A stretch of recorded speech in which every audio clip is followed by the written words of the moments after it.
Thank you, Chairman Depre, distinguished representatives, members of Friends of a Free Iran. It is a great pleasure for me to have this opportunity to talk to you today about the situation in my country, particularly about the recent uprising which Chairman Depre just referred to. I remember back in 2004 when Friends of Free Iran was formed here in European Parliament. Since then you have persistently called for the European governments and for the European Union to stand by the people of Iran in their demands for fundamental change. But unfortunately they failed to listen to you. But events of the past few weeks and the uprising, mass uprising throughout the country proved you were right and you have been vindicated. This is a nationwide protest and uprising throughout the country. The root cause of the uprising is much more profound than what happened in 2009, which you all remember. Of course, high prices, poverty, deprivation, they have all contributed to this uprising. But the root cause is much more profound, as I said, because the people of Iran, after years of suffering the religious dictatorship, they have now risen up demanding their freedom. Also, another important point is the slogans chanted by the people. You will see the same slogans being chanted across the country, demanding far more than their economic needs for a regime change, for a fundamental change, and very clearly stating that no longer they are going to accept this game of so-called moderates versus hardliners. People of Iran want a real change. So their message is very clear.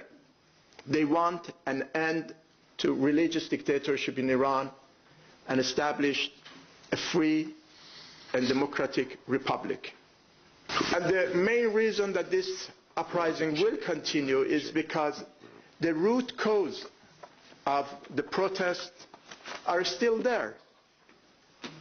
The economic situation is deteriorating, unemployment is on the rise, the whole system is swamped by corruption, and the regime has no means of resolving any of these crises.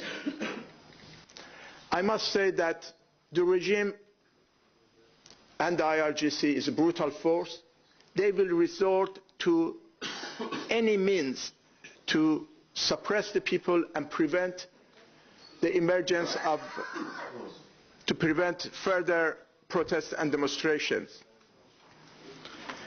They have already killed 50 people, arresting over 8,000 people, some 11 having been killed in custody. However, despite that atrocities which are shared among all different factions of the Iranian regime, the regime will not be able to put out the flame of the uprising and the resistance. So in short, the uprising in Iran put to rest some of the myths about Iran and showed that, first, as chanted by the people of Iran, the game of moderate versus hardliner is over. There is no moderate within this regime. And as far as the people of Iran are concerned, Rouhani is simply a charlatan and not different from the other faction. Second, the invincibility of the IRGC is over. Despite all its brutality, it could not protect or prevent the spread of protests to 142 cities in a matter of days with the slogans of regime change. And third, as I said, there is an Iranian force that the regime is so scared. Khamenei publicly said that these protests were organized by the PMR from several months ago.